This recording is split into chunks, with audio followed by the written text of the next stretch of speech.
People who review movies on YouTube have a special smell. Let's talk about Parasite.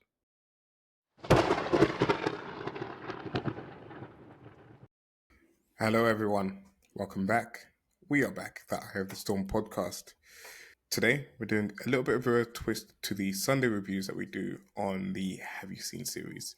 And the reason for it is the Times put out their 100 best movies of the 21st century, and they ranked Parasite as number one.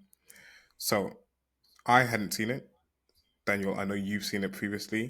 Do you want to give the people a synopsis of the movie, and then we can get into our discussion of it and whether it actually is the greatest movie of the 21st century?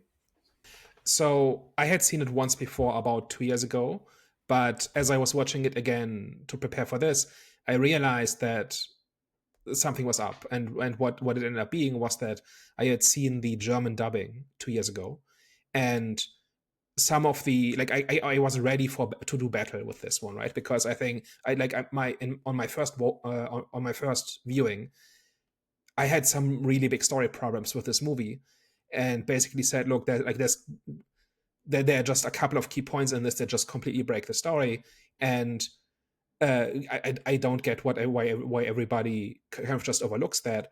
And then I watched it in the official Korean version with the official English subtitles on Netflix, and then I said, oh, the German dubbing screwed up. Like they left out some really key details. They're small, but that really like changed the interpretation of the story. And now I'm much more positive on it. So before we dive in, so just for context in terms of how well I know this movie, I've basically seen it twice. I had some strong opinions that kind of got thrown in the bin as I watched it again yesterday. So I have fairly fresh opinions about this movie. So before we jump in, the basic story of it is Parasite is a 2019 South Korean black comedy movie about a poor family who are barely scraping by, and through chance, their son gets a chance to tutor the daughter of a rich family in English. And this goes really well, and one thing leads to another, and before they know it, all members of the family, his sister and his both of his parents, have taken jobs in their family, essentially having attached themselves to this very wealthy family, who live lives that are completely different than theirs, and things kind of proceed and escalate from there. So, what did you think of Parasite?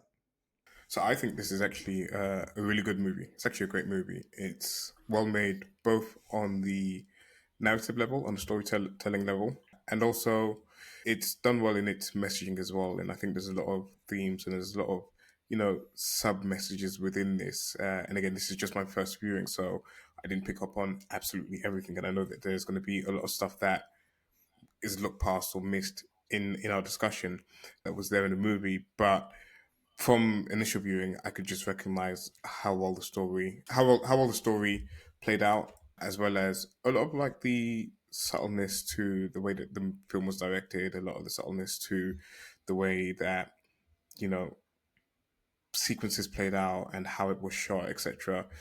There were like a few moments in the story, and I think this is just like with movies, you kind of have to accept that there are some leaps that might happen, and I know they try to make it make sense in the movie, but there were just like a few like dumb character decisions in this. I was a bit like, okay, what? Like, why are we doing it like this, and like how is it playing out the way it does? But I think they do it just to add to the commentary that they're trying to make, and we'll get into like some of the specific examples in the review as well. But like overall, very very likable, very engaging characters in this story. It's got a really good first half of the movie where you're fully along the ride with this character, this family, their dynamic, and the way that they're latching themselves onto the rich family. And then it goes into a place where I didn't see coming because like, I hadn't seen any trailers, hadn't seen anything about the story, how it plays out, etc. So it took a complete turn directly at the midpoint of the movie, and I was like, okay, we're heading there. And I think I enjoyed the first half a little bit more than the second half of the movie, but the second half of the movie was still really good, really strong, with a bit of a weird ending that I don't know whether I do like or I don't like. But I think overall, great movie. really well made movie, really well directed, really well acted. I think it's a, you know, I can definitely see why it would be ranked high amongst some of the best movies that have come out in the 21st century. Maybe not my number one. I probably wouldn't say my number one, and that's all subjective opinions. But I can definitely see why someone would have it so high up in the list. Yeah, for me, like I absolutely do think it's a really well made movie in terms of just how it's shot, how its characters are characterized, all the different symbolism that which I picked up a whole bunch more in the second viewing than the first one. So maybe we can talk about that as well. The movie tries, I think, it tries to be I think it's made for international audiences, and famously the translation makes some changes where they swap out Korean terms for more generic terms, which has been, like, among fans of this movie, has been a little bit controversial. And I'm not sure if all of those are necessary, but the point is the movie is made for an international audience, and it tries to be accessible. Like, there's not much you have to know about Korea to kind of appreciate this movie, but there are a few things in there that are not really explained, and I'm sure there's a whole bunch that I didn't get. But I think the characters are well characterized. You know who everyone is. Everybody has a personality. Generally, people make choices mostly like you know why they make those choices. I think there's just a lot of very deliberate symbolism in this that for the most part does not get in the way. So a lot of the time, I don't really like symbolism if it doesn't like touch on the character and story level, where it's something that kind of floats above the story and it's just there because the director wants to wink at the camera and the audience kind of feels smart for having noticed it. Like, that kind of symbolism in a movie is not something I really like. And but there's another kind of symbolism which is more about, like, the actual action and the character choices still make sense, but there are connotations and subtext to it based on the symbolism that inform what's going on. But the literal sequence of events still makes sense. And almost all of what's going on in this movie is the second part of the symbolism, I think. And I think that is what makes it so strong, is that you don't have to get very much of the symbolism to just follow the story. And then the more of it you pick up on, the richer it is, I think. So before we move on, what does the time say? Why is this a good movie? In the Times, again, they were counting down from 100 to 1, so it's just a short paragraph from them, but they say, a tale of haves and have-nots and a ferocious rebuke to the devastation of neoliberalism. Bong Joon-ho's pleasurably kinked and unsettling shocker follows a destitute family as it insinuates itself into a wealthy household. Bong, a master of genre unbound by convention, fluidly shifts between broad comedy and blistering social satire throughout. Then lights it all on fire with paroxysm, if I'm saying that correctly, of tragic violence that's as stunning as it is inevitable. When the movie opened in the United States, Bong was a favorite on the art house circuit. By the time it closed, he had a fistful of Oscars, including Best Picture, and the world had a new superstar. So it doesn't really get into the ins and outs as to why they rate it so highly. And again, I think that's just a case of just providing a little bit of context to each of the movies that it had in its list, which I think is actually it's actually a little bit annoying because if you're gonna have it as your number one, it'd be good to know a little bit more than that, why you have it as your number one ranked above all the other movies. Especially if if you're entering your top 10, we kind of need to know what it is about these movies that make it so special and make it so different from other movies that have come out, because there's a plethora of movies that have come out in the 21st century, ranging from amazing to absolutely, dog poo, or absolutely trash. So it would have been good to know a little bit more as to why they ranked it so highly, but that's all they had to say on it. Yeah, and that's one of those things. Like, I really dislike movie critics, which might come as a shock since we've been doing this for a year and a half. But there's like a very specific type of movie critic that mostly wants to use movies as a vehicle to talk about their personal politics, right? And they will celebrate movies based on, or condemn them on the basis of whether or not they agree with them. And the discourse surrounding Parasite is very much like this, right? Like what you just quoted. Like, I have my I have some opinions about whether this movie actually like skewers neoliberalism or something or whatever. And the Wikipedia page is full of quotes about how this is about late stage capitalism and how and all sorts of things, right? Which I do not agree with. What it is very much a story about so. But at the same time, this movie is very much like it does in fact have a lot to say about things like inequality and about poverty and about the importance of money and class and social hierarchies and all sorts of things, right? And I think it's actually much smarter and much better than its supporters would suggest. And that includes the director, right? Like at some point, like when you read like the quotes from the director, from Bong Joon-ho, it's like it does not the quotes, maybe, and maybe this is translation or whatever. I don't know the guy. I don't know if he's being quoted from like if he's speaking in Korean and this is being translated, or whether you know what I mean. Like I don't know, but like when I compare quotes I see from him and what's actually in the movie, those are two completely different things, and one is much more sophisticated than the other, right? So there's a whole bunch of really subtle and actually like insightful stuff in this movie that touches on things like inequality and money and that sort of thing.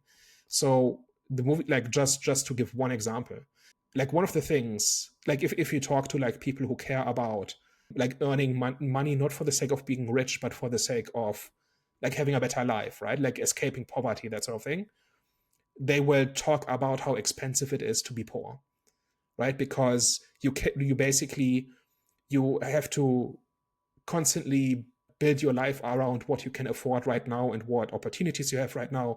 Whereas once you have even a little bit of money, you can afford to wait for better opportunities. You don't have to take the first job you get. You don't have to buy the cheapest shoes that you have to replace after 3 months. You can buy fancy ones that last a year and like on a per month basis are cheaper, like stuff like that, right? So there are all of these things in which not having money makes your life worse.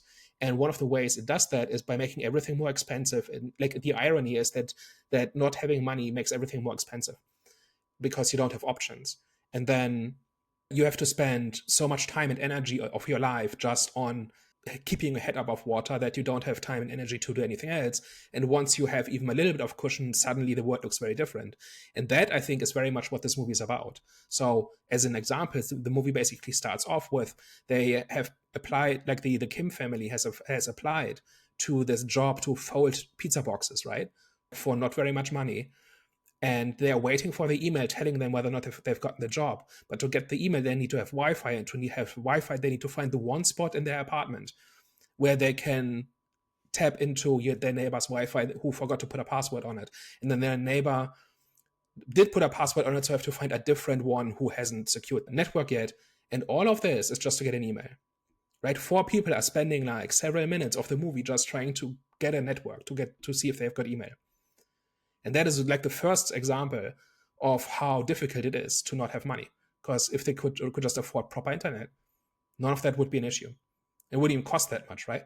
So that is actually like nobody says this, nobody gives a big speech about this, but we are just shown how they're constantly chasing and constantly sprinting just to keep up. And that also kind of ties into the education factor as well, because they're all clearly intelligent or have some level of intelligence, you know, the kids especially, because to be able to teach English, you know, he would have had to have learned it up until a certain point. He would have had to have had the knowledge of it to be teaching this rich family as well, because you know they have all the money, they have all the resources to teach their kids English, and he's been able to do it on, you know, minimum resources. And then of course the girl as well, who I think it's like referred to that she had like some sort of involvement in like art university or something like that. I can't remember exactly, but she definitely had some type of like artistic background to her, and again was able to see patterns in the kids' drawings and the kids, you know, the way that the kid was expressing himself on you know his paintings and stuff. So they clearly had a level of knowledge or a level of intelligence to them, but because of their circumstances, they had to apply it in the wrong way, in a bit more of a fraudulent way. Whereas if they had the resources, they would have been able to go to college and being able to get jobs the more legitimate way, but because of circumstances, they just had to do what they needed to do and get by the way that they had to in the movie. Yeah, the thing with the king with Kijong about and her like her Photoshop skills. I think the idea is that first of all, the thing about the art therapy, she says at one point she Googled it for 10 minutes and then made up the rest, and the rich mom just kind of ate it up because she doesn't know anything either. But she does have real Photoshop skills, right? So she is able to forge all of these transcripts and like in confirmation of like enrollment confirmations and report cards and whatever, which is like is one of those hurdles like anybody who has like you had a university degree and then didn't become a lawyer or doctor knows how useless like a university degree kind of is, right? Like you don't actually use the stuff you learned. You kind of just showed that you can do it, and that's a filter for employers. But you spend like depending on what you did 3 to 5 years of your life just getting that piece of paper that said I can do this, now employ me, right? But you don't need to use the stuff you know to get it. But it's like one of those things, right? Like they don't have those credentials and as a result have to scam their way into this these jobs. But once they have them, they do them well, right? Like I think the daughter is the only one who's outright making stuff up, but all the other three are doing their jobs well, right? There's never an instance where they have to hide that they're not doing it well or where there's complaints or anything like that. Like the rich family doesn't even recognize that that they're not who they said they were, and they don't have the qualifications. I think the father really is a driver, right? And I don't know about the mom, whether she has experience in that area, but it's like that whole thing about faking the credentials and only getting in based on reputation and that sort of thing. All of that is kind of one of those filters where if you're not already on the inside of that whole system, you have no way of getting in, right? And the only way they can get it, like there would have been no way for them to get these jobs through honesty, right? They had to lie. And that is the fault of the rich family, right? They like none of these requirements are actually based on merit, right?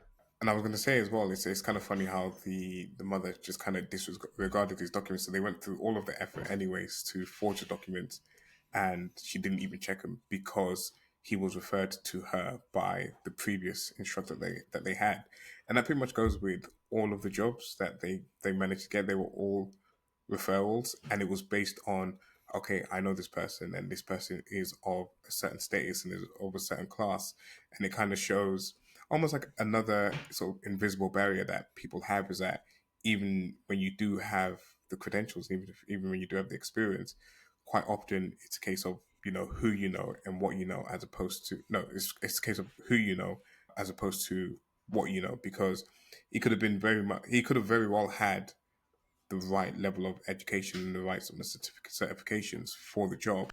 But as you can see, there wasn't like a thorough application process for any of these jobs. They weren't like interviewing people, and they weren't having to, manipulate the situation where, their relative was higher up on the sort of recruitment list. It was just a case of, okay, you know this person, and based on sort of the recommendation system, based on I know this person or whatever, they were able to just like sort of kind of fast track and get themselves in those sort of job roles.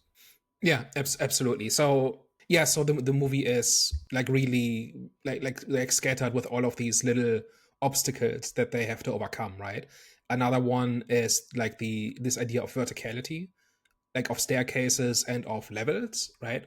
That the rich live on higher ground, whereas the poor live like physically at the bottom, which on the one hand is a visual metaphor of what's going on, but then also it comes, but also then you have that replicated within the house where parents and children are often separated by the stairs, right? The children are upstairs, the parents are often downstairs, and then in the basement you have the guy who lives in the basement and is living off their scraps, and like an entire person can live in their house and eat their food without them even knowing, right? So, or even like he even was there before them, right? Because he's been there since before they moved in, and they, let's just say in my apartment, if somebody lives in the cupboard, I'm going to notice, right? Because it's just too small. But they have lived in such extravagant circumstance that an entire person's life can just happen, and they will never know, right?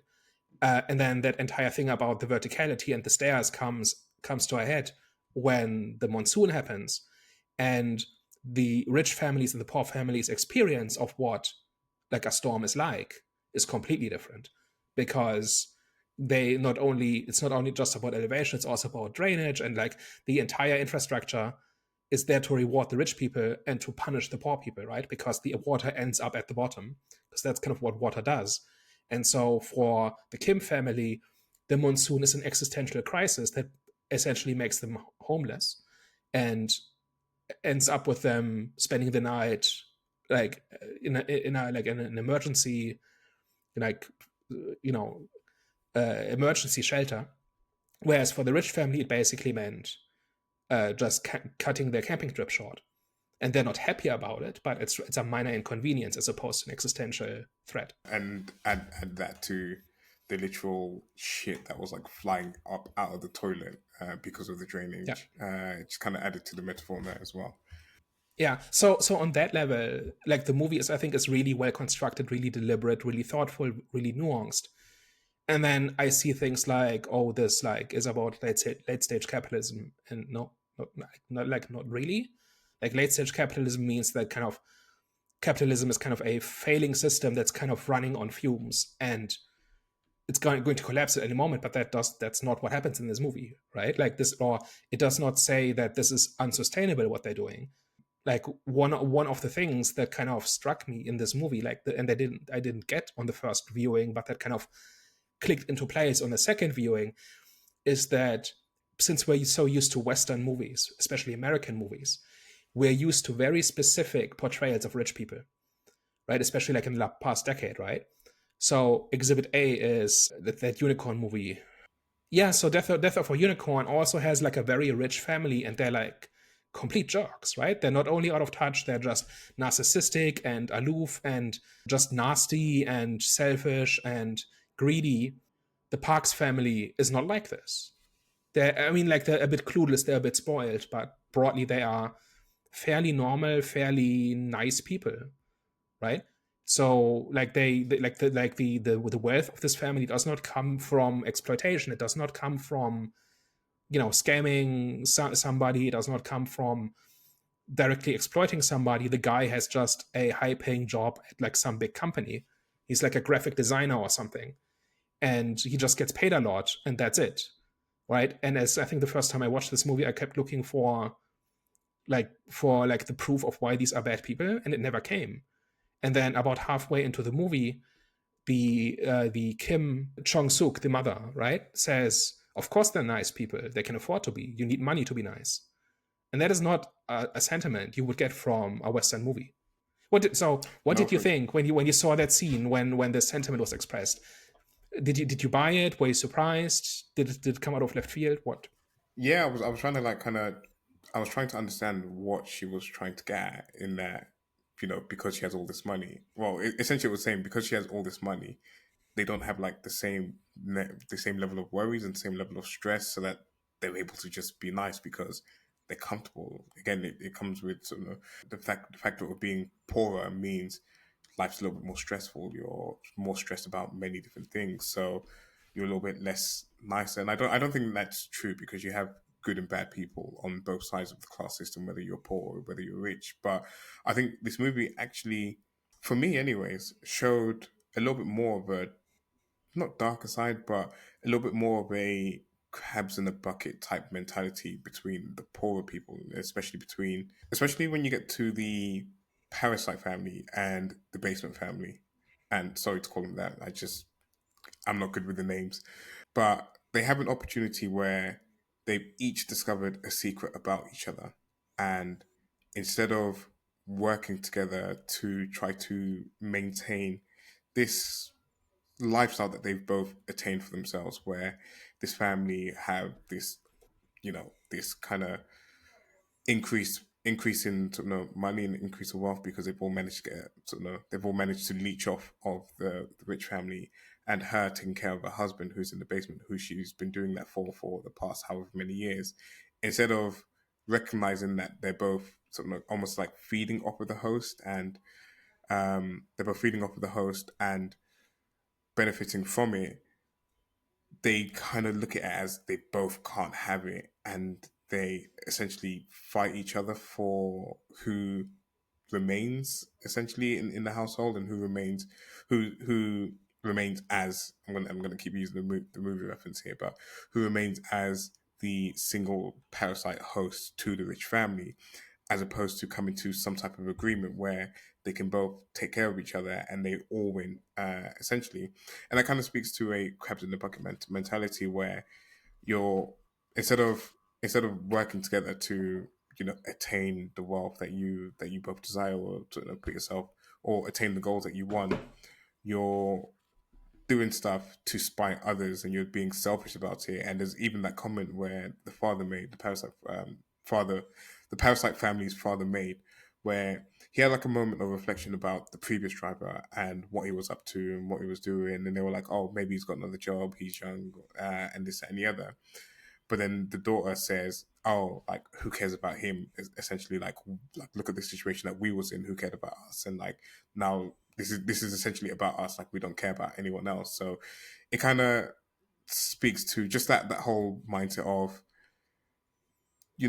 everyone out for themselves and not really working together. And if they did work together, you would be able to help each other out to reach what you wanted to reach, and reach something like that, the money and the wealth that you wanted to attain. And again, you probably won't attain the full wealth of the family, but you each have enough there to sustain, what you initially wanted.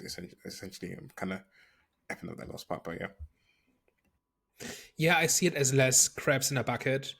I mean, that is there, right? But I see it as more of a scarcity issue where they have so much to lose if this goes wrong, and they threaten each other about it, right? Like about exposing each other and kicking each other out, and both of them kind of have this idea that the other family can screw them over, and if they do, they will lose everything, and they will very likely not get a second chance like this. So this is existential, right? Like this is something where they cannot afford to be nice, right? Like two rich families would kind of maybe negotiate, and the one who loses is still rich, right? Maybe a little bit less rich or misses out on some opportunity or something, but it wouldn't be existential, right? And so they would negotiate, and they would maybe be more cooperative about it, possibly, because they have more to gain from cooperating. Whereas here they have everything to lose from the other person turning them in. So that's kind of how I pictured it. So it's about scarcity more than anything else. yeah. I think crabs in the bucket was probably the wrong term on my side, but I was trying to think of like the right saying for it whilst kind of just rambling on.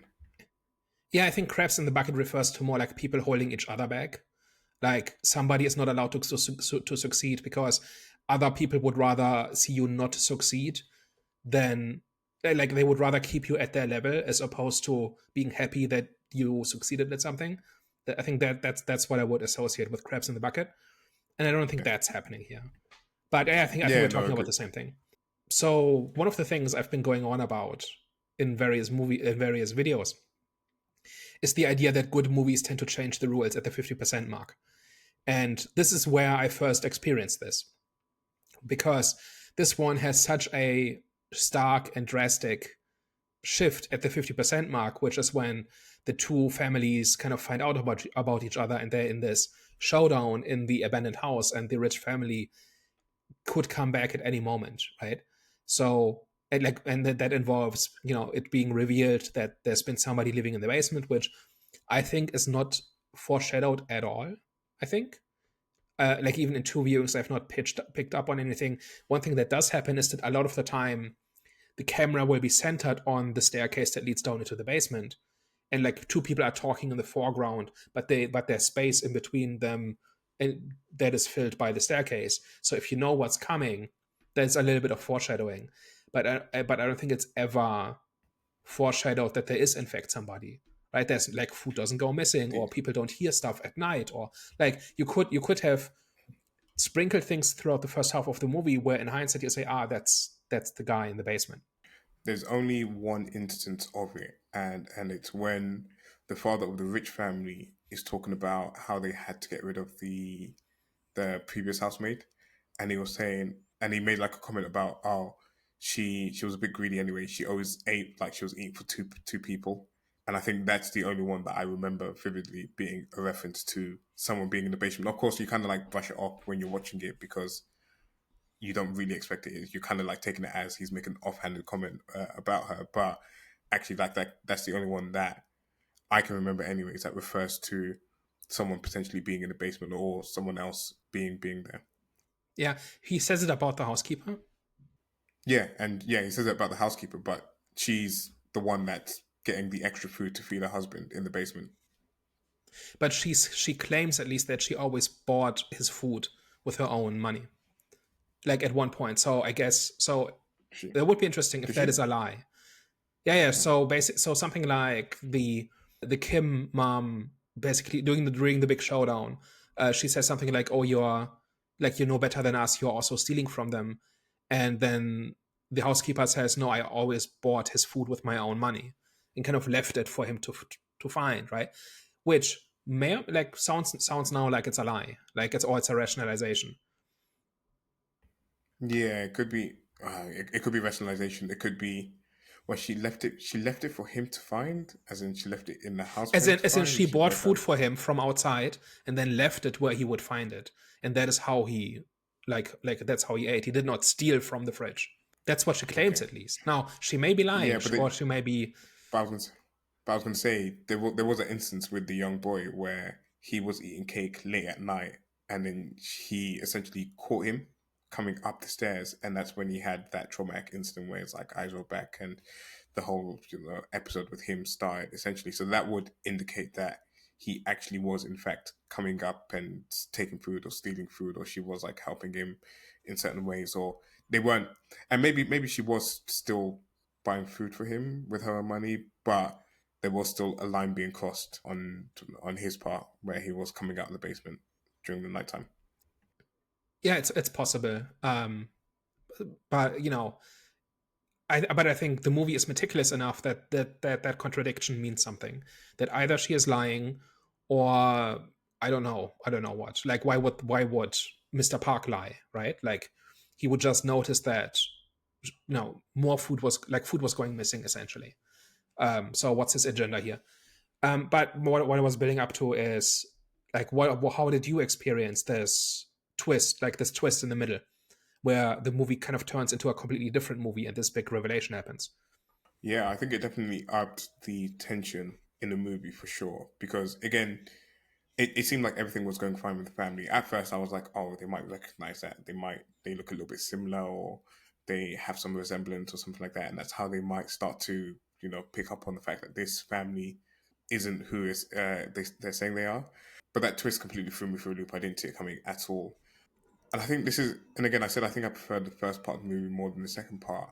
And it was just because there was just the way that things were playing out. I just found a little bit annoying and a little bit cartoonish sometimes as well. Like for example, when the Parasite family's mother is, you know, has gone down to the basement and they're talking about the situation. She's and the basement woman, the housekeeper, she's like pleading about not telling on her husband down there, and then the rest of the Parasite family are like on the stairs, and then they all trip and fall over, and then she sees them, and then obviously like the tables turn. I get that the housekeeper needed to find out about the other family, but I just didn't like the way it was done. It just felt a bit too cartoonish for me, which was really frustrating. And there was This other might be so. instances. This might have something to do with you not having seen very many Asian movies, because this kind of slapstick is kind of common in Asian movies in general. So, for instance, that scene where so there's kind of like when the two families find out about each other, the housekeeper and the basement guy win, right? And then it cuts to the Kims kneeling on the floor with raised arms, right? And the other family is on the couch.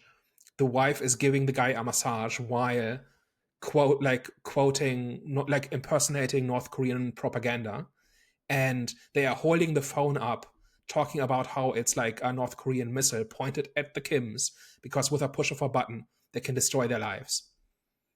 Is that what you meant by a bit cartoonish? Not that well, not that part essentially. I mean that was like an element of it, but I will appreciate that there are obviously like cultural differences. So there's like nuances I probably like skipped over, and you know, the steps of comedy being one of them.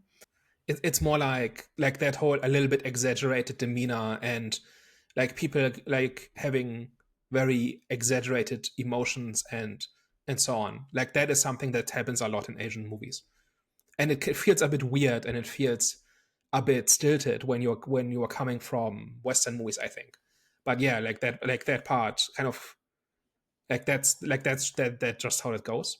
To be fair, I don't think I felt the heightened emotions too much in this. I wouldn't say it was a heightened emotions. It was just more the slapstick side of things. So like the falling down the stairs.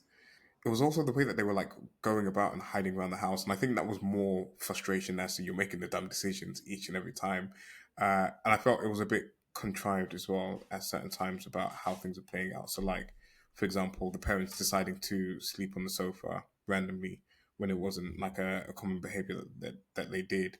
It was also the boy radioing just as the father was coming out from underneath the table and stuff like that. I was a bit like, okay, like you're doing this to purposely add some level of attention, and it wasn't working for me because it was a bit too forced, I would say. And it's also a very different feel in the first half. The first half is very grounded, very subdued, right? And then it gets increasingly wacky in the second half, which I guess didn't work for you.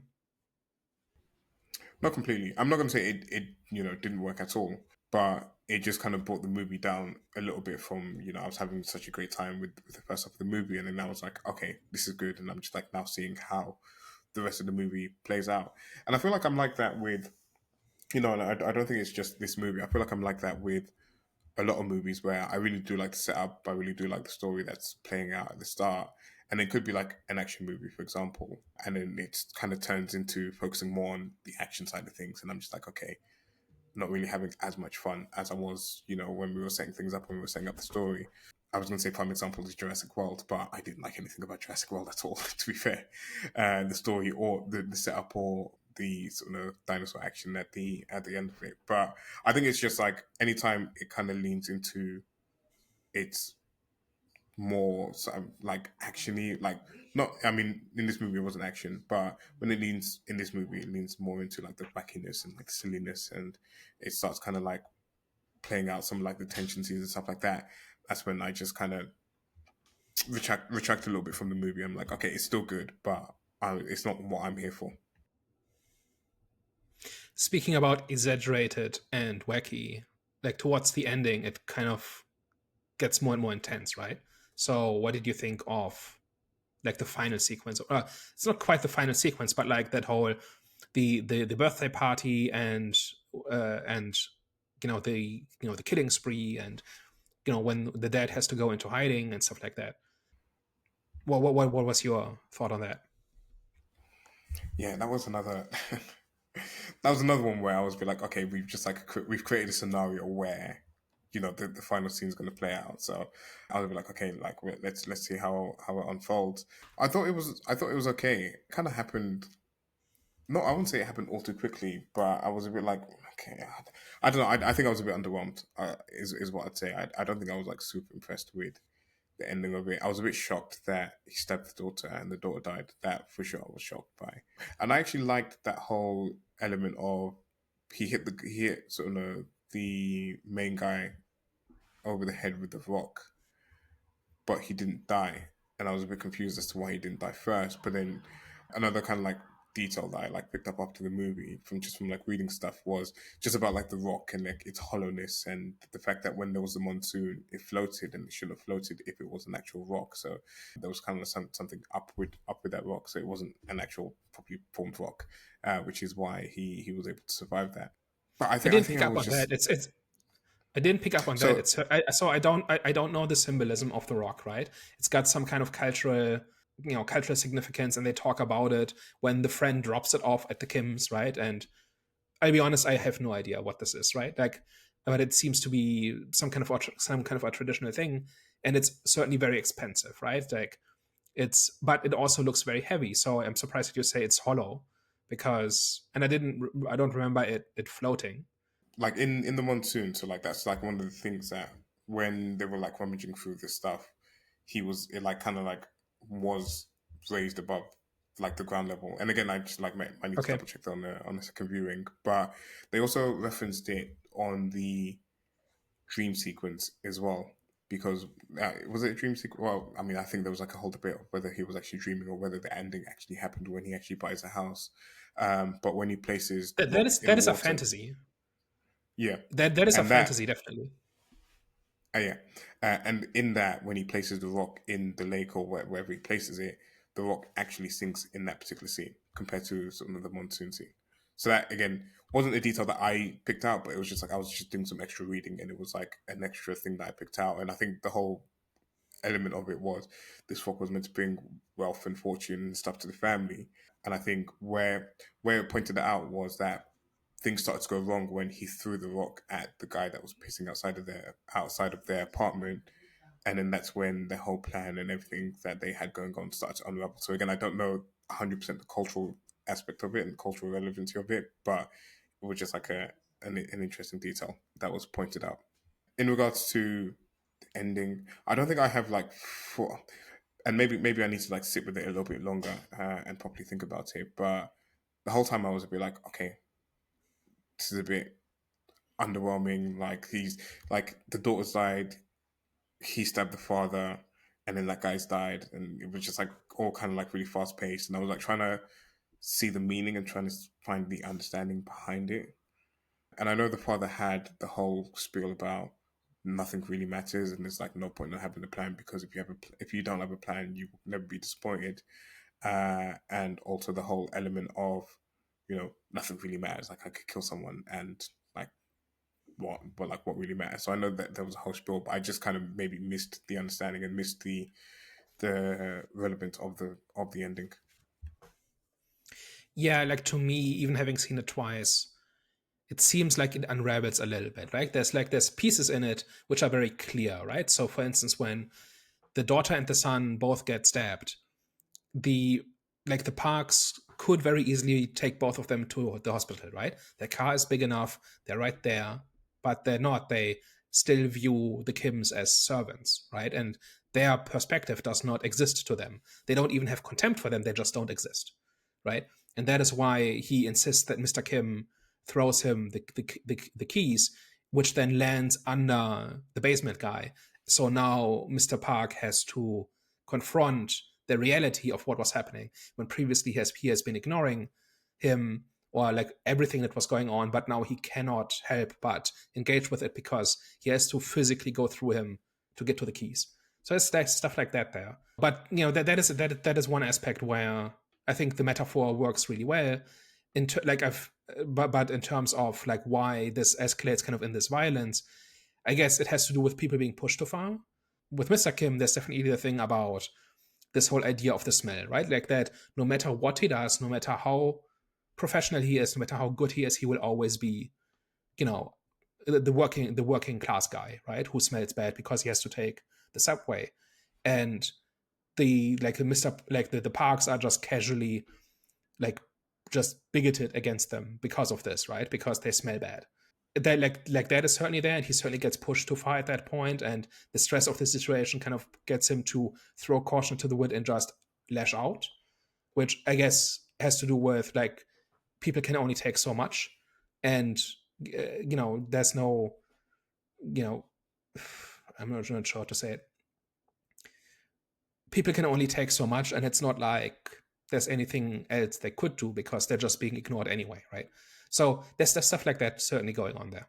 Yeah, no, and when you kind of say that, I can definitely see it, especially with There's the like father of the. there's like three surnames in Korea. Like you could learn them. That sounds a bit on the line. That sounds a bit on the Do, line. do, do you know Uh, why? Do you know why all Koreans have the same no, surname?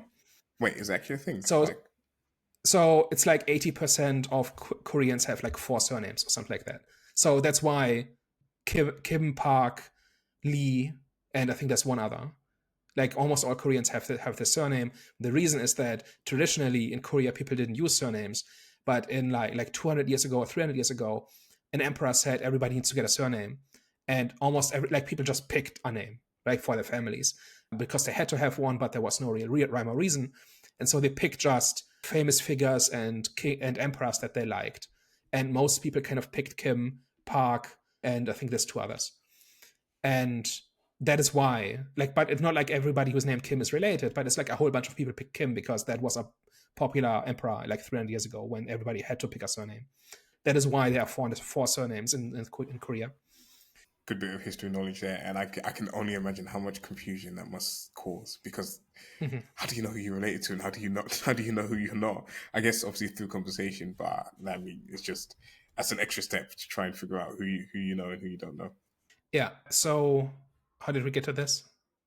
I think I was rambling about the fathers, but I didn't. Again, I was saying I didn't know each of the names, and you were like, "There's only four." So I do think the ending is kind of seems to kind of unravel a little bit. And then we have the whole thing about the fantasy of buying the house, right? So the father goes into hiding because he has no way out in the system, right? There's nowhere else for him to go, and he knows where to hide, and he kind of just slots into that like that role. And the son then fantasizes about one day buying back the house and releasing his father, although that would not mean that he's free. It just means he can come out, interact with them. He would still be wanted for murder, right? I'm not sure how, like this movie is full of really well constructed metaphors. Just as a quick detour, did you pick up on the thing about the noodles? Because I didn't on my first watch, and then I kind of looked it up after the second one, and so and it's fascinating. It's almost my favorite metaphor in all of fiction now.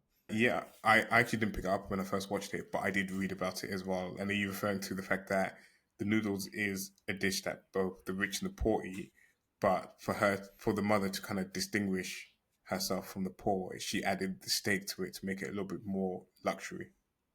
Is that I what don't you're think referring that's what to? it is. I don't think that I'm talking about that about the noodles, but I don't think that is what's happening. What's happening is that so it's called ramdon in this, and don't that's not the proper name. Like that dish has a different name in Korea, but what it's basically is taking the two very popular types of instant noodles, and you kind of make a stir fry with them. So the noodles are the cheapest of the cheap, right? This is like student food, right? Like you can make like a bowl of this dish for no money at all because it's the cheapest instant noodles that you can get anywhere, right? And then so the parks are coming back from the camping trip, and they're 8 minutes away, right? And so they call ahead and ask Mrs. Kim to make them this dish because it's easy to make and quick to make.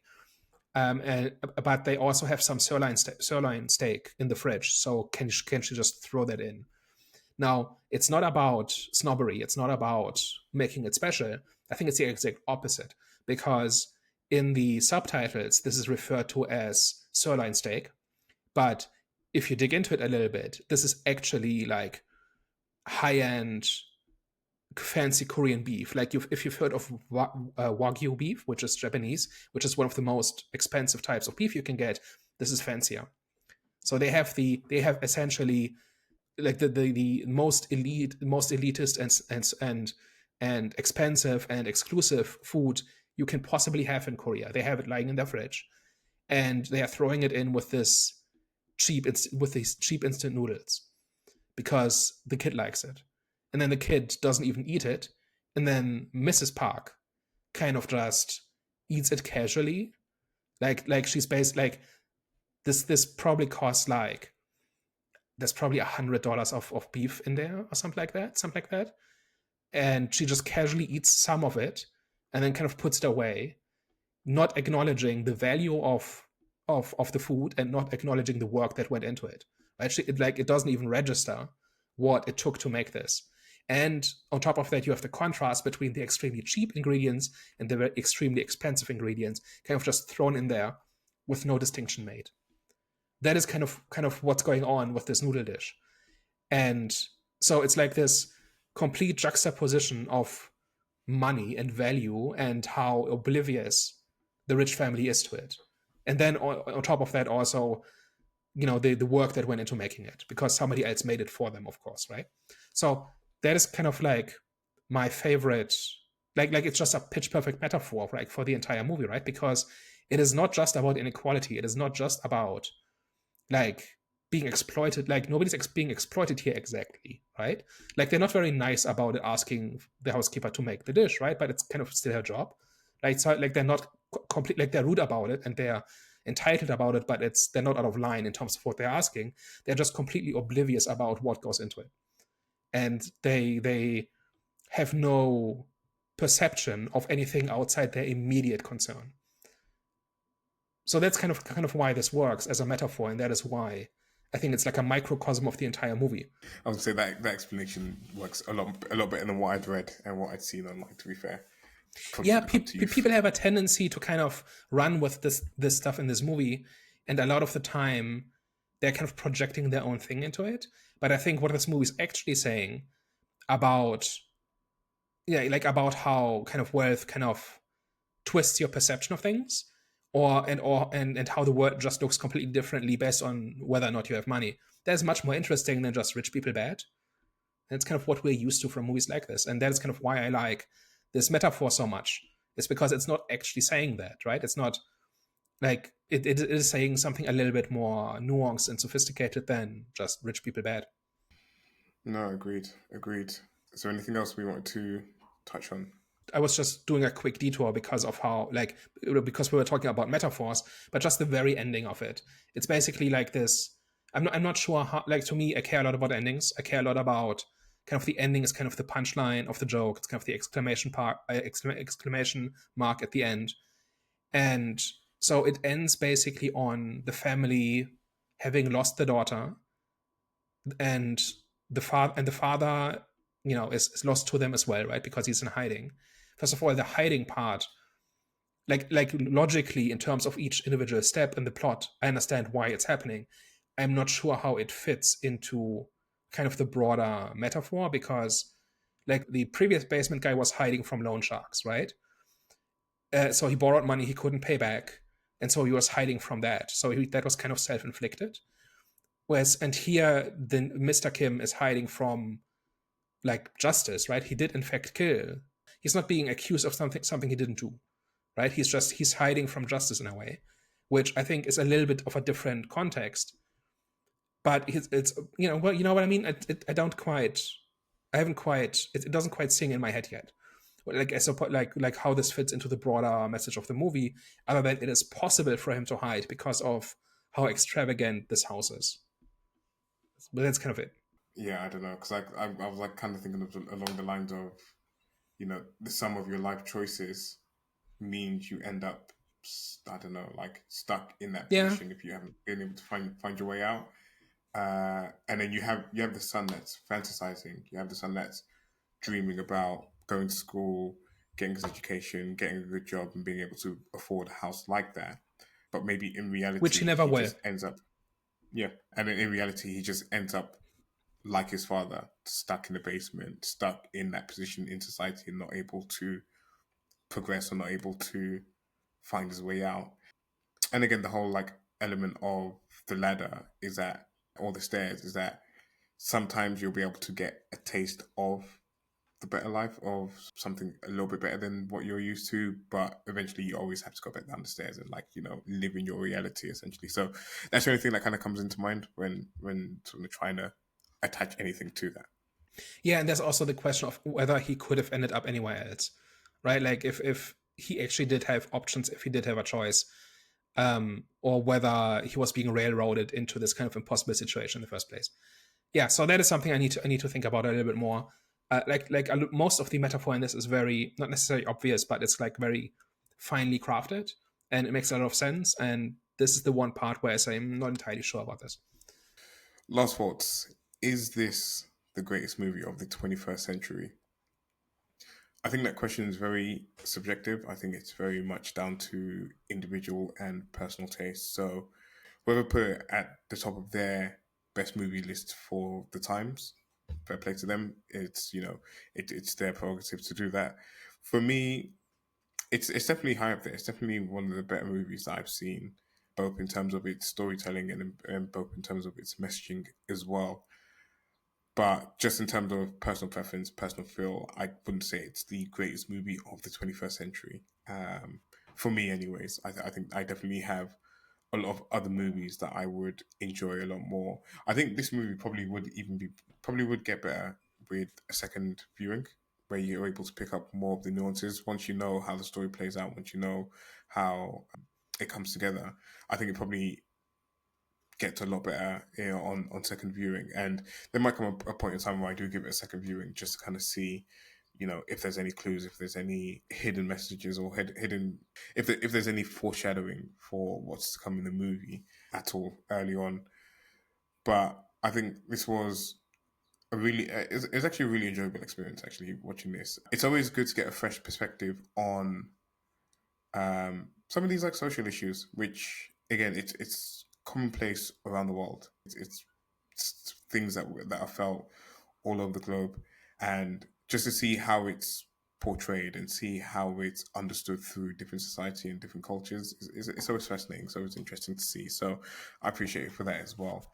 So I think overall, I'd give it a I give it an 8.5 out of 10. I think we drop a few points just on the latter half of the movie and the ending, and it just not being completely for me. But I think the whole setup of it, characters are great, metaphors, themes, symbolisms, all great in this movie, and it's just some of the and again, I think that's just cultural differences on that part. But yeah, I think very enjoyable movie, 8.5 out of 10 for me. I'm not sure about best movie of the century so far. I think it's a really good one. I think it's well constructed, it's well acted, it's well shot, well written, all of it. Like all of it is firing on all cylinders. Ending, not entirely sure about that, but definitely a lot of care and craft and effort went into it. It's also really refreshing when considering all the polemics we've been getting from Western movies in the last 10 years, where like when a movie presents itself as being about topics like this, that's already a reason for me to kind of go in a different direction because I just expect just dumb stuff, right?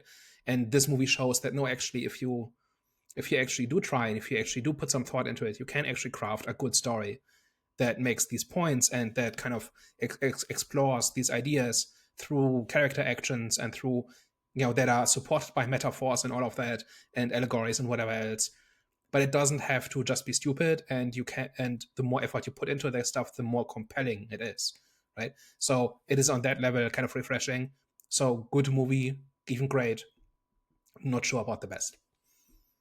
All right, guys, you heard it here first. If you reached this part of the episode, thank you very much for working with us. Of course, as always, we appreciate your support. And if you liked everything that you had today and you enjoyed our discussion, you should probably tell a friend.